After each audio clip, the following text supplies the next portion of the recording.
അമ്മ ഇത് എവിടെ പോന്നു? ഞാനൊന്ന് വീട് വരെ പോവാ മോളെ.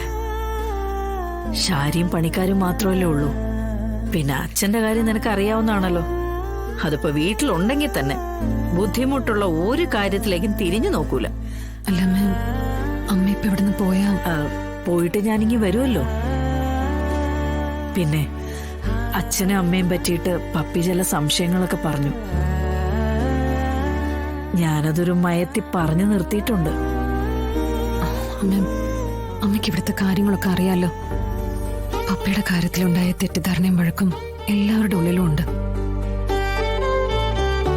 വിഷ്ണുവേട്ടനെ കുറിച്ച് ഒരു അറിവും കിട്ടാത്തതിന്റെ സങ്കടവും വേദനയും എല്ലാം ഉള്ളിൽ ഒതുക്കിക്കൊണ്ട് ഞാൻ ഈ ഓട്ടം മുഴുവൻ ഓടുന്നു.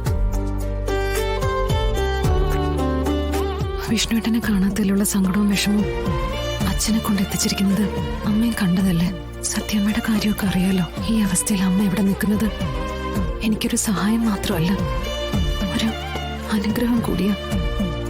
അത് പിന്നെ മോളെ, പപ്പിയുടെ കാര്യത്തില് സത്യാമ്മയായിട്ട് ഒരല്പം മുഷിഞ്ഞ് സംസാരിക്കേണ്ടി വന്നു. ഇനി ഇവിടെ നിന്ന അതൊരു വലിയ വഴക്കിലേക്ക് മാറും. അതുകൊണ്ട് ഞാനൊന്ന് വീട്ടിലേക്ക് പോയിട്ട് വരാമെന്ന് പറഞ്ഞത്.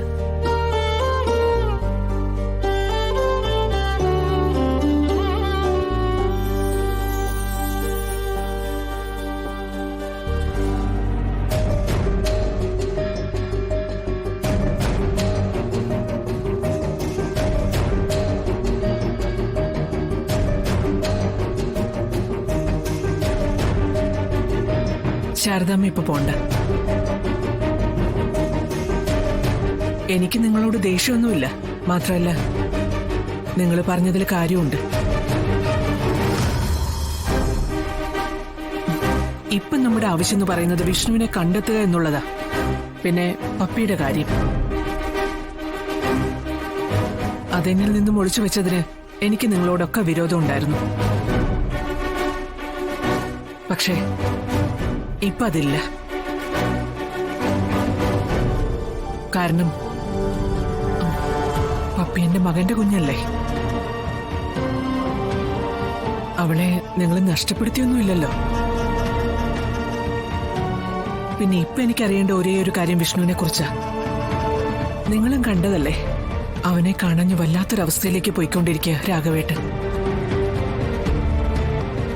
രാഘവേട്ടൻ ചോദിക്കുന്ന ചോദ്യങ്ങൾക്ക് മറുപടി കൊടുക്കാൻ പറ്റുന്നില്ല. അതിന് എന്തെങ്കിലും ഒരു വഴി ഉടനെ കാണണം.